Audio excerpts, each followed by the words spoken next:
babalik-balikan ka ng lalaki sa ganitong pamamaraan.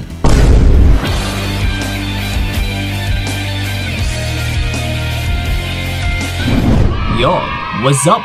Kumusta mga utol, and then welcome sa video na ito. By the way, shoutout nga pala sa inyong lahat dyan. Yes, yung mga OFWs natin at saka sa mga nakakausap ko na po dyan ha. Actually, ito nga yung rason ko minsan kung bakit tayo namamaos. Kasi kanina rin, ang dami na nating kinausap, no, na nag-avail ng one-on-one coaching natin. And sa mga gusto pa pala kong kausapin, yes, PM nyo lang po kami sa aming FB page na Payong Kaibigan ni Kiko. Okay? So ito na nga, sa pamagat pa lang natin na babalik-balikan ka ng lalaki, no, sa ganitong pamamaraan. Na meron lang tayong dalawang teknik, no, kung ano yung klase na treatment na ipapakita mo.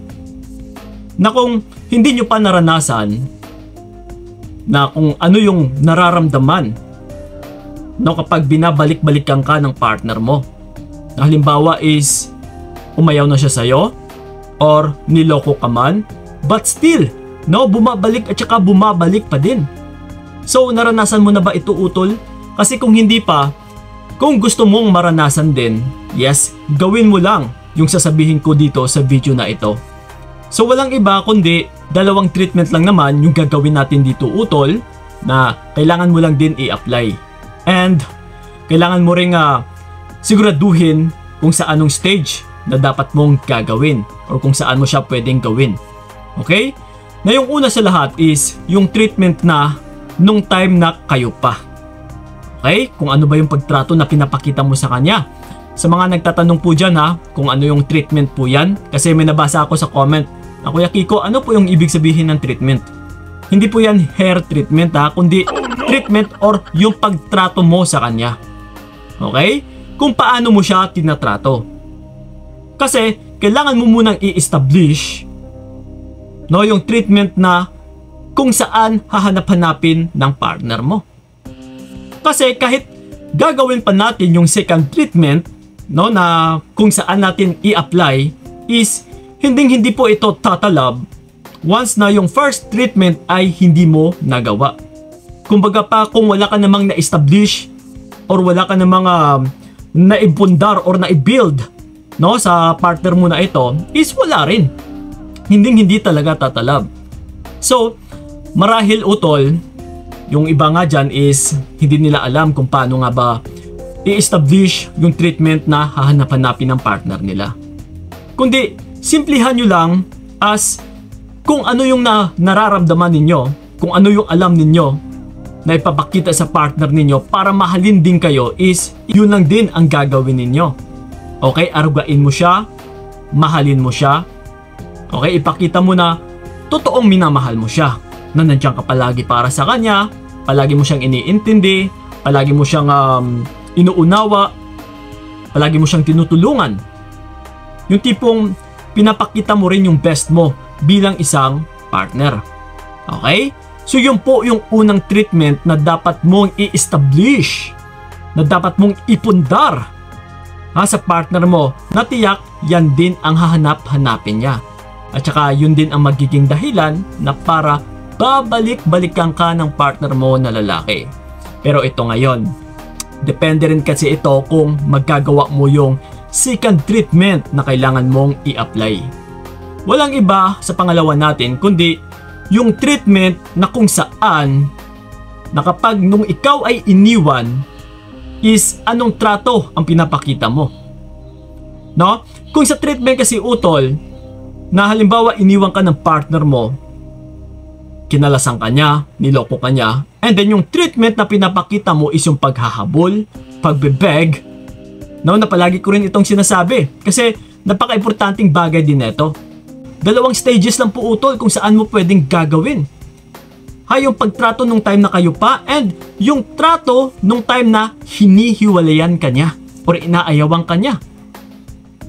So, ang gagawin mo lang dito, instead na hahabulin mo siya, magmamakaawa ka, is ito kailangan ay dumepende ka lang din sa kanya.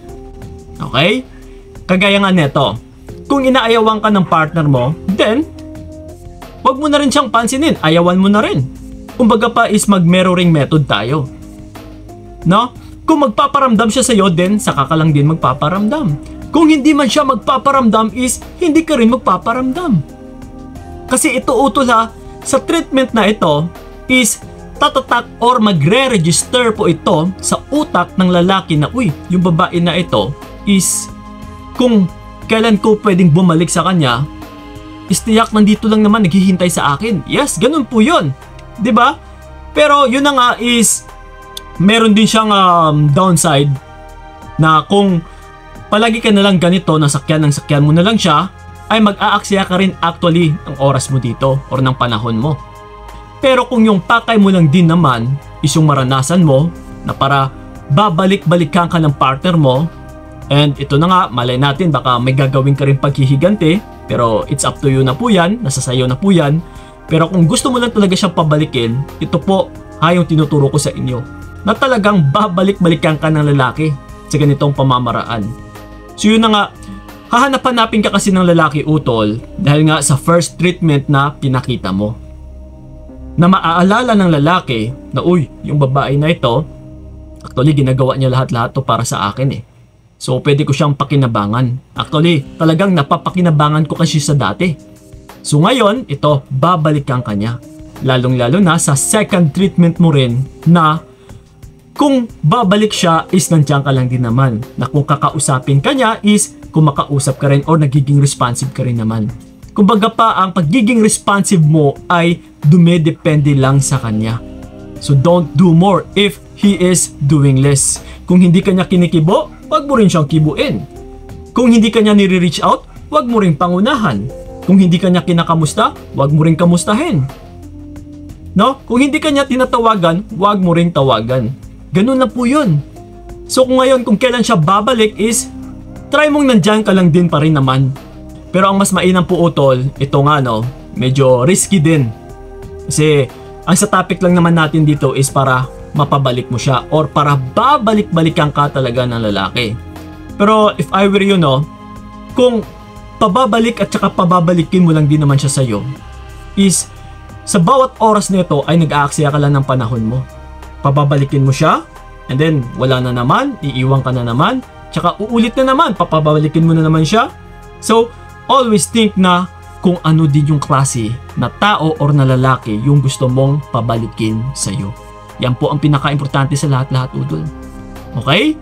So yun na po, sana'y malinaw sa inyo yung video na ito sa mga gustong makaranas na para babalik-balikan ng isang lalaki. Gawin nyo lang po yung dalawang treatment na ito. Okay? Maraming salamat. So ingat kayo. God bless and babush! Binigay ko lahat para wala kang